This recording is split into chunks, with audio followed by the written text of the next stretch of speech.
Պարոն Փաշինյան, նախ ուզում եմ Հայաստանի կառավարությունը ազգային անվտանգության որ թվականի ռազմավարությամբ է առաջնորդվում։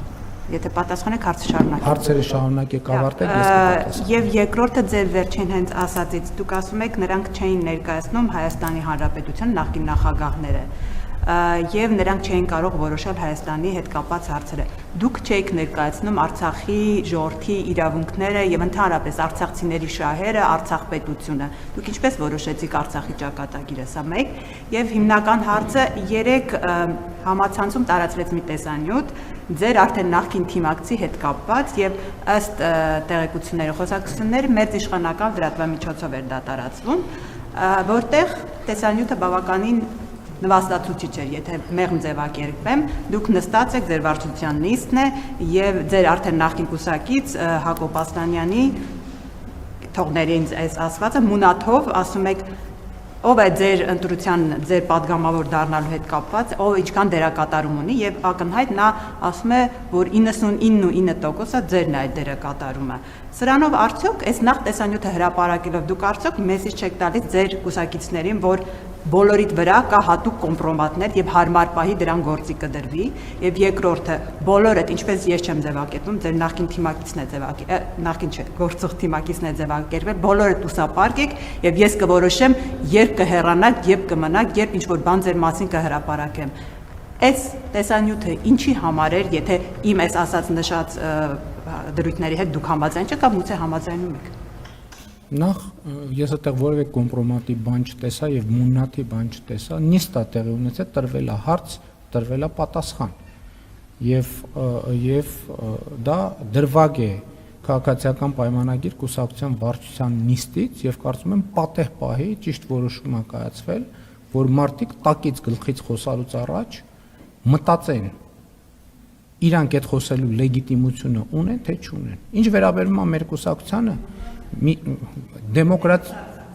հենց ներկուսակցական դեմոկրատիայի արտահայտությունն է նաև այն որ այդ մարդը տենց կներեք արտահայտությունից տակից գլխից խոսում է դա էլ է դեմոկրատիայի արտահայտություն դեմոկրատիան հենց դրա համար է որ այդ թվում հիմարությունը ի ցույց տնի եւ դեմոկրատիան ծառայում է նաև այդ առումով իր նպատակին ինչ վերաբերվում է ներկուսակցական մեր կուսակցությանը Դուք տեսնում եք, թե մեր կուսակցությունում ինչ պրոցեսներ են ընթանում։ Երկու փուլանի ընտրություններ են տեղի ունենում։ Եվ ցանկացած մեկը իր տեղին արժանանում է իր վարած քաղաքական գործունեության շնորհիվ։ Եվ մենք մեխանիզմ ենք ստեղծել, որը շատ կարևոր մեխանիզմ է։ Մենք այս ընտրությունների առաջին փուլում նույնիսկ ներկուսակցական քարոզչությունը չարեցինք երկու պատճառով նու օբյեկտիվ եւ սուբյեկտիվ սուբյեկտիվը օբյեկտիվը այն էր որ 200 ավելի քան 299 մոտիկ տեխնացու հնարավոր չէր կուսակցության ներսում քարոզարշավ կազմակերպել բայց դա ավելի լավ որովհետեւ մենք ասենք բայց հիմա ժամանակակից աշխարհում սոցիալական ցանցեր կան մարդիկ հետևում են յուրաքանչյուրի քաղաքական գործունեությանը Եվ այդ քաղաքականությունը ամենօրյա աշխատանքը պետք է գնահատեն կուսակցության անդամները եւ այդպես էլ տեղի է ունեցել եւ հանրային հաղորդակցությունը։ Ինչ վերաբերվում է Ղարաբաղի հետ կապված հարցերին, Ղարաբաղի հետ կապված հարցերը ըստ էության բոլոր այն որոշումները, որ ես կայացրել եմ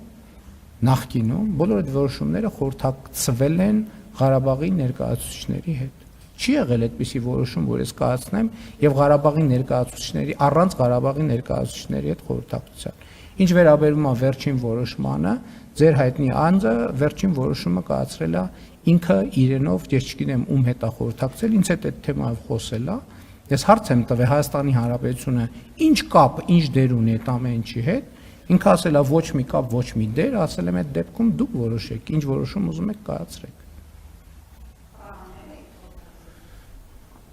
Ես Պրահայում որոշել եմ Հայաստանի Հանրապետության